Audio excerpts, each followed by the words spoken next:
Here's what's coming up on his tour around the East Neuk of Fife.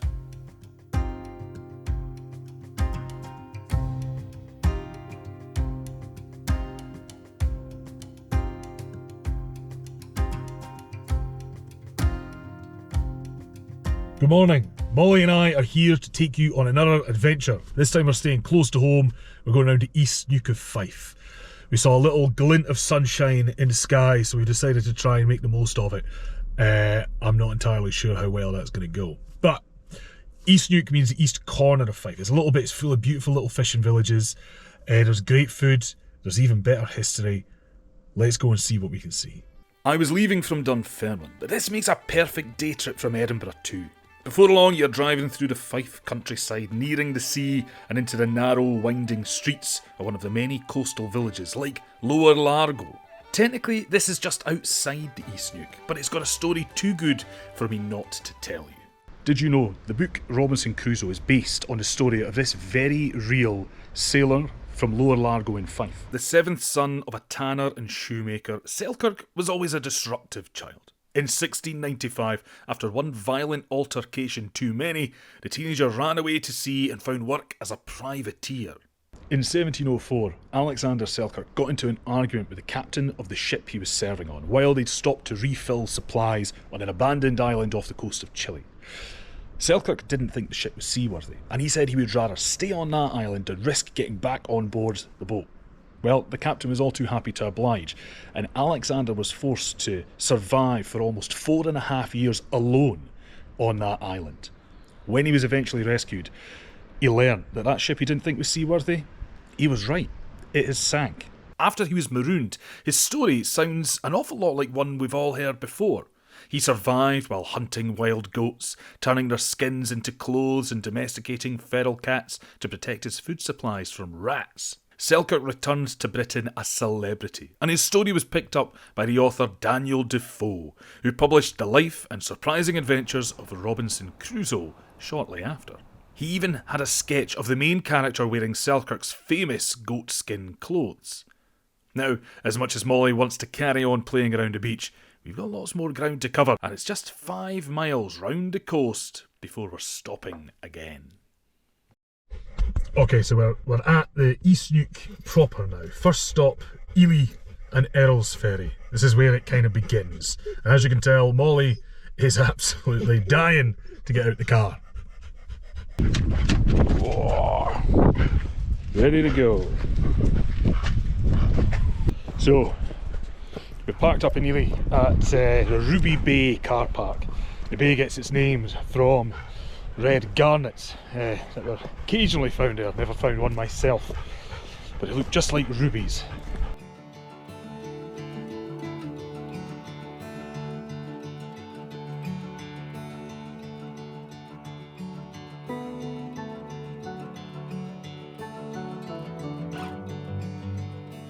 Aside from the garnets, Ruby Bay is famous for this wee stone structure known as Lady Janet's Tower. Somehow, I managed to film all of this without realising my microphone was turned off, so you'll need to make do with a voiceover instead. In the 18th century, a bold young woman called Lady Janet Anstruther loved paddling around here on warm days. Now that doesn't sound like it would cause too much of a stir until you learn that Janet liked swimming completely naked. She was a famous beauty and notorious flirt, but to make sure she didn't cause any real scandals, she had to make sure people weren't spying on her wild swims. Anytime she headed down the beach, her servant would walk through Ely ringing a bell to let everybody know to steer clear of this bit of shoreline. On the rock, above where she swam, the noblewoman had Lady Janet's Tower built, somewhere to gaze out to sea while regaining the feeling in her extremities after a chilly dip.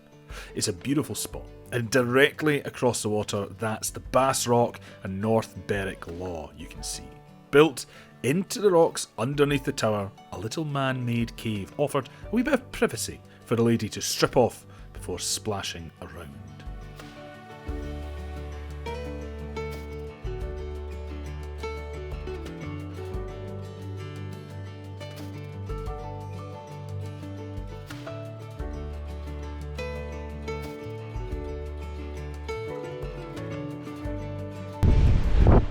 proper Scottish weather today.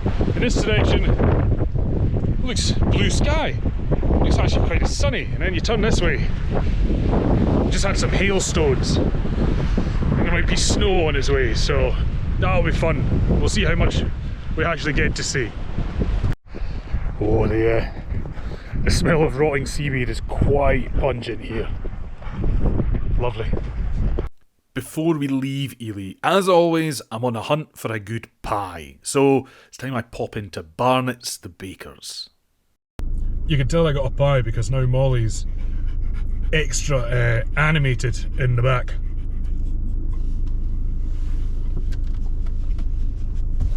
Oh. Now, one of the best things about travelling around the East Neuk of Fife is that nothing's very far away. So from Ely and Earl's Ferry, we are literally 5 minutes along the road to our next stop, which is going to be St Monans. I got a wee bit distracted by food again on my way to St Monans, since just outside the village I came across the Bow House Market. First up, a coffee and a pastry from Barn.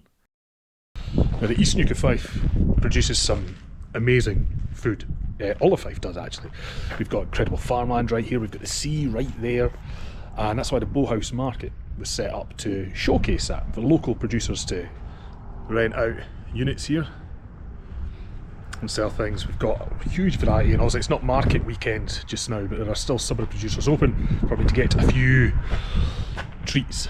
The highlight of the market, in my mind, is the butchery. It's full of incredibly knowledgeable staff, very happy to spend time explaining some of the less well-known cuts of meat to me. Now, these animals grew up right here on the farm next door, so it doesn't come much more local or sustainable than that. With 2 big steaks purchased, back to the car and down into St Monans itself, one of my favourite East Neuk fishing villages. I always start at the Old Kirk, and it is very old, almost 700 years in fact.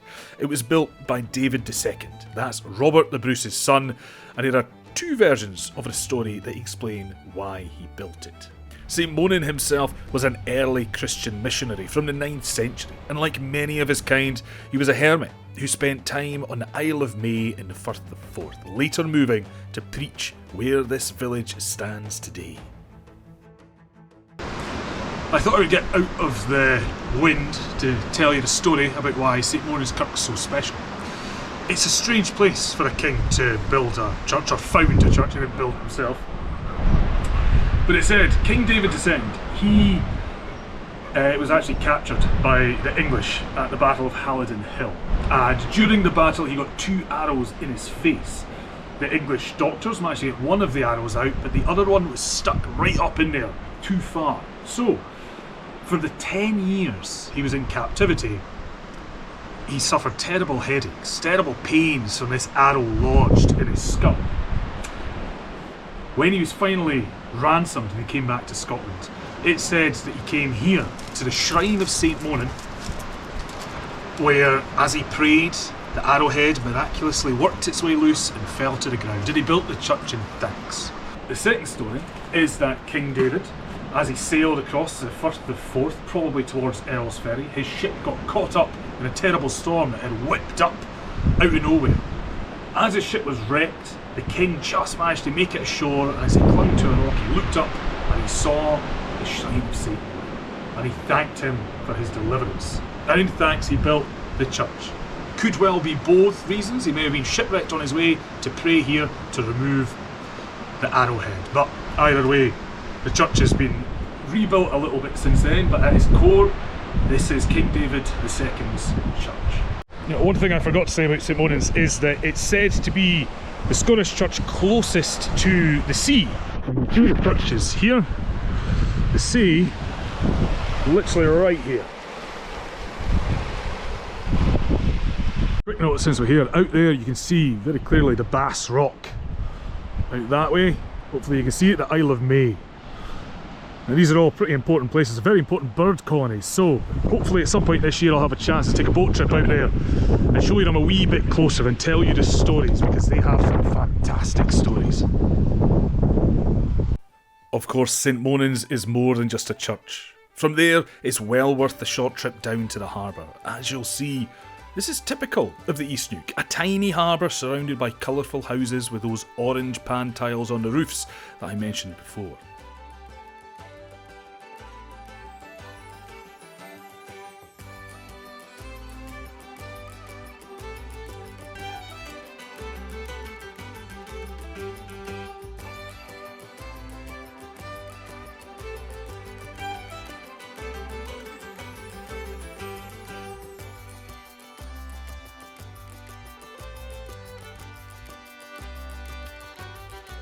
For one of the area's big historic industries that made this part of Fife what it is, we've got to take a wee walk along the coast, past this open air swimming pool which, unsurprisingly, is empty at this time of year. Now, this might look like a windmill, but don't be fooled. It's actually a wind-powered sea pump designed to draw seawater into shallow metal trays, otherwise known as pans. This bit of coastline is rich in coal, and that was used for boiling the seawater until it evaporated to produce salt. It was vital for food preservation, and at one point it was known as white gold. That's how valuable it was. It took 7 tons of coal to produce 1 ton of salt, so it must have been worth the effort.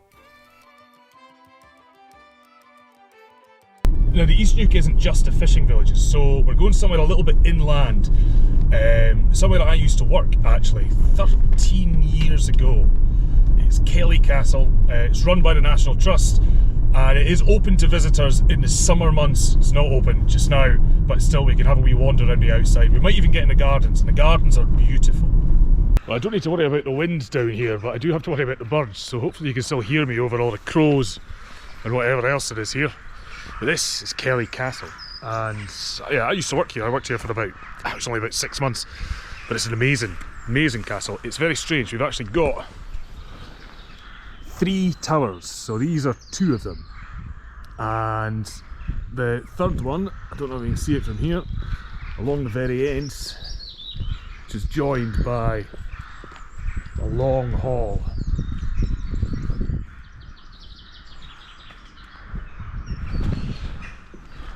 Give you a better view of it around the other side, but it's actually, so it makes it strange, it is a T-plan castle.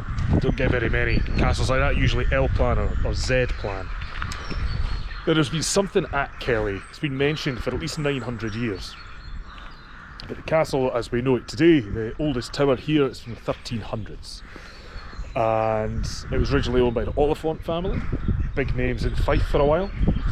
Eventually became owned by the Erskines, the Earls of Mar, who became Earls of Kelly and Mar. In fact, they're still Earls of Kelly and Mar. But even they let it fall to ruin. And it was only in the late 1800s that it was rescued by Professor James Lorimer, who used to holiday here from his home in Edinburgh across the Forth. There's the Forth. And James came to an agreement with the Earl that if the Earl made it watertight, then the Lorimers would do everything else inside. And he's lucky he had some very artistic children. So his son, Sir Robert Lorimer, whose name pops up in Scottish history an awful lot, he was an amazing architect, built lots of iconic things like the National Museum National War Memorial in Edinburgh Castle. His daughter Hannah was an incredible artist as well. She painted plants, I think she was a botanical illustrator. And his son J.H. Lorimer. Now I'm starting to wonder if he was his son or his grandson. But anyway, J.H. was a painter. Oh, that's it was his son. J.H. was a painter's son, so he's got some paintings inside. And Sir Robert's son Hugh Lorimer took over Kelly Castle. He was another artist. He was a famous sculptor, and of the many sculptures he made, his most famous, most impressive maybe, is Our Lady of the Isles in the Outer Hebrides, which I've seen as amazing. Let's see, when I worked here this was always open for the off season. Yeah, they've gone and locked it. It's quite sad that you can't get in places like that anymore, just because it's the winter. It's still a lovely garden, still a really nice place to walk. Luckily I know nobody lives here, so it's okay to do this. This, what do you imagine this might be? It's a doorbell.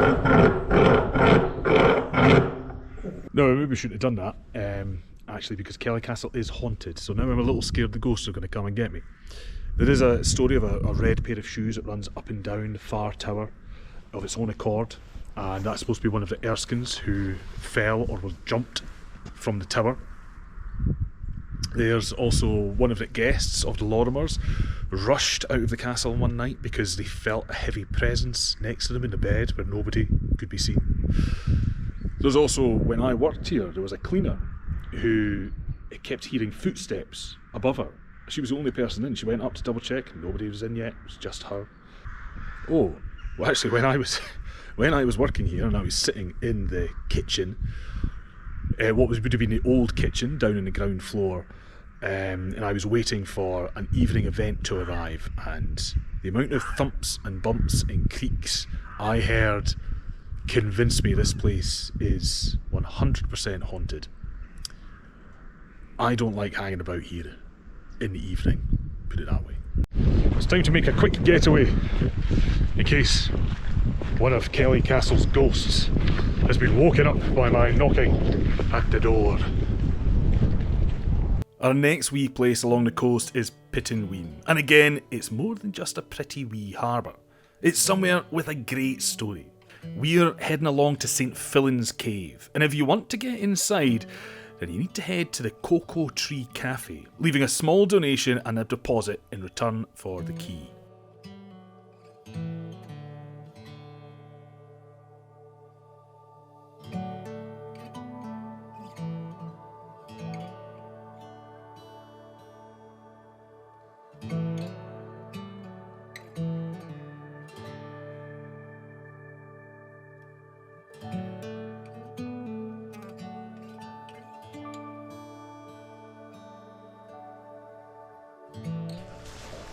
This sort of damp spot is St Fillan's Cave, and Fillan was one of the early missionaries around here, and for most of his life it said he spent as a hermit in this cave, and it was awfully dark back then. They didn't have these nice bright lights, so he could read his scripture because he had a glowing left arm, I think.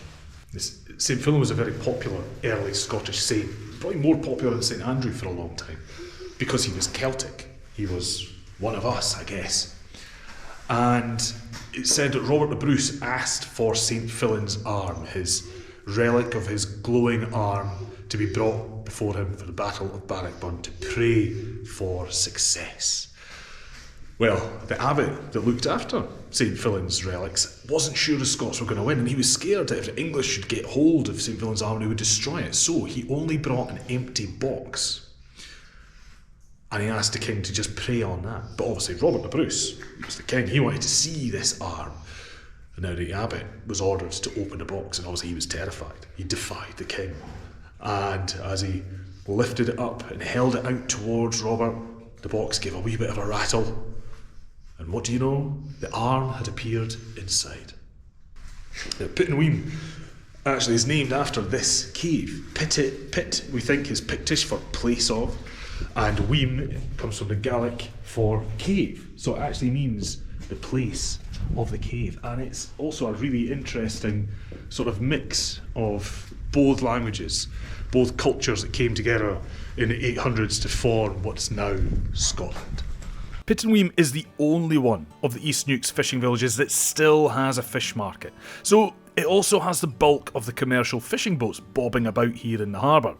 Fittingly, for a place with a history so connected with the sea, it has this dramatic memorial to all those who lost their lives there, as well as all those that they left behind. The culinary adventure continues with ice cream.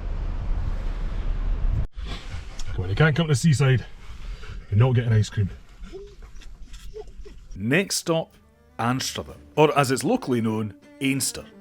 If there's one thing you do in Anstruther, it's get some fish and chips. This place regularly wins Best Chippy in Scotland, and you can even see the name of the boat that caught the fish you're about to eat that morning. Nothing better than sharing your chippy with a dog down by the harbour. Not far from the Chippy, near a big car park, you'll find the Scottish Fisheries Museum. It looks quite small from the outside, but just wait until you get in the door. Even the building is historic. Some parts dating back to the 16th century, including the old Abbot's Lodging. The collection goes back to the earliest days of Scottish history, from logboats and coracles to the days of huge herring fleets, and the important role women played in carrying their husbands out to the boat, as well as gutting, salting and selling the fish itself. There are even entire fishing boats inside here, plenty to keep you and the kids busy. It took me a good couple of hours to get through it all, and I still feel like I need to go back for more. Just along the road, connected to Anstruther, but still with a character of its own, is Cellar Dyke.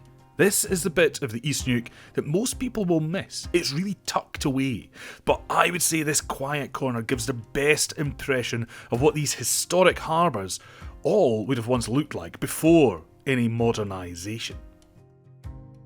Finally, it's time for our very last stop. Thanks for sticking about this far.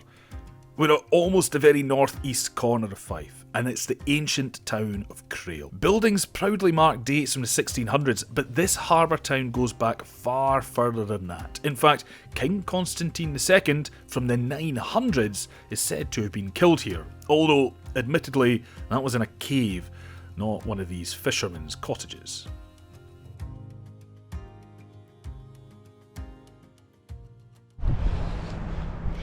If you're here in the summer, then from this wee shack just next to the harbour, you can get yourself fresh lobster.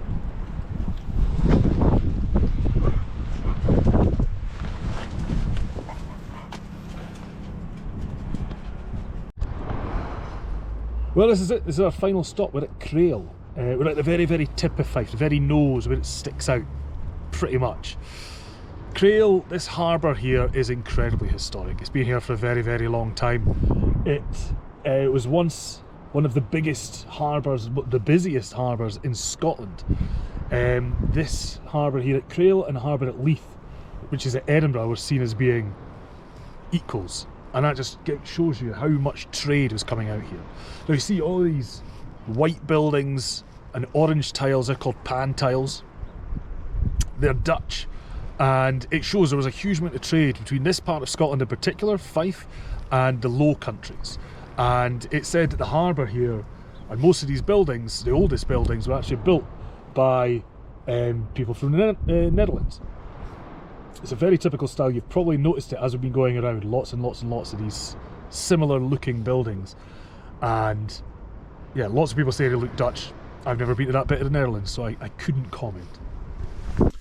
Well, from me and Molly, thanks very much for watching the video. I hope you enjoyed it. If you did, I'd appreciate if you could like it. You could subscribe to the channel if you haven't already for more, not just Scotland tours, but a bit of history, a bit of folklore, things like that. Lots more to come. If you could share this with your pals, leave me a comment, let me know what you think. That'd be great. Hopefully I'll see you next time for wherever we end up. Until then, slán sé.